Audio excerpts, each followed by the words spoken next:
নমস্কার, রন্ধলবি কিচেনে সকলকে স্বাগত। আবারও চলে এসেছি একটা নতুন রেসিপি নিয়ে। আজ করবো আমি ভেটকি মাছের পাতুরি। তার জন্য ভেটকি মাছগুলোকে ভালোভাবে লেবু রস মাখিয়ে পরিষ্কার করে ধুয়ে নিয়েছি। আর একটু ভেটকি মাছের তেলও ছিল, তেলটাও সাইডে রেখে দিলাম, পরে একটু বড়া ভেজে নেব।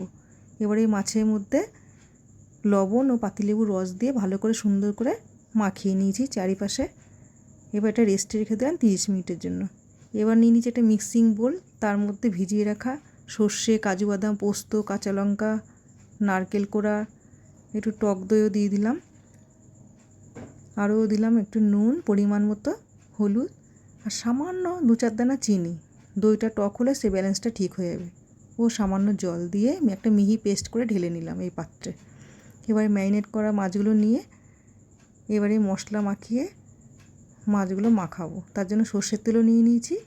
প্রতিটা মাছ যাতে ভালোভাবে মাখে মশলাগুলো চারিদিকে দিয়ে মাছগুলো একটুখানি মাখিয়ে নিচ্ছি। আরও একটু তেল লেগে গেল, আমি দিলাম তাই। এবার গরম জলে কলা পাতাগুলো পিস করে রেখেছিলাম সেগুলো একটু ধুয়ে নিলাম যাতে কলা পাতাটা ফেটে না যায়। এবার এই মাছটা দিয়ে এর উপরে একটু লঙ্কা আর সর্ষের তেল দিয়ে চারধারে পাতাটাকে মুড়িয়ে একটা সুতো দিয়ে ভালো করে সুন্দর করে বেঁধে দিচ্ছি যাতে ফেটে না যায়। এবার একটা কাঁচির সাহায্যে সুতোটা কেটে দিলাম। এইভাবে প্রতিটা মাছ আমি করে নেব। তারপরে গ্যাসে ফ্রাই প্যান বসিয়ে ফ্রাই প্যানটা গরম হলে একটু সর্ষের তেল দিয়ে দিয়েছি। তারপরে এই পাতায় বাঁধা মাছগুলো দিয়ে দিলাম একটা একটা করে। আরও দুটো এক্সট্রা হয়ে গেল, দুটো পরে ভাজবো, এখানে ধরলো না সব কটা। এবার এপিট ওপিট দুপিট ভালো করে ভাপে ভাপে ভেজে নিয়েছি, মাছগুলো সেদ্ধ হয়ে গেছে। এবার এই ভাজাগুলো উঠিয়ে নিয়েছি। আরও যে দুটো বাকি ছিল সেই দুটো একইভাবে ভেজে নেব। হয়ে গেছে, পরিবেশনের জন্য সম্পূর্ণ তৈরি।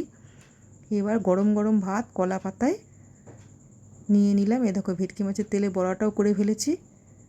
দুটো লঙ্কা নিলাম তার সাথে। ছেলে তেলে বড়া খাবে না, ও শুধু পাতুরিই নিল।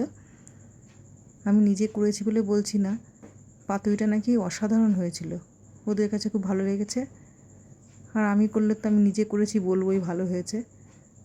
আমি যেভাবে করলাম এভাবে একটু করে দেখবে, সত্যিই খেতে অসাধারণ হয়। যদি ভিডিওটি ভালো লেগে থাকে লাইক, কমেন্ট ও সাবস্ক্রাইব করবে। আবারও দেখাবো অন্য কোনো দিন অন্য কোনো রেসিপি নিয়ে। ততক্ষণ ভালো থাকবে সবাই। ধন্যবাদ।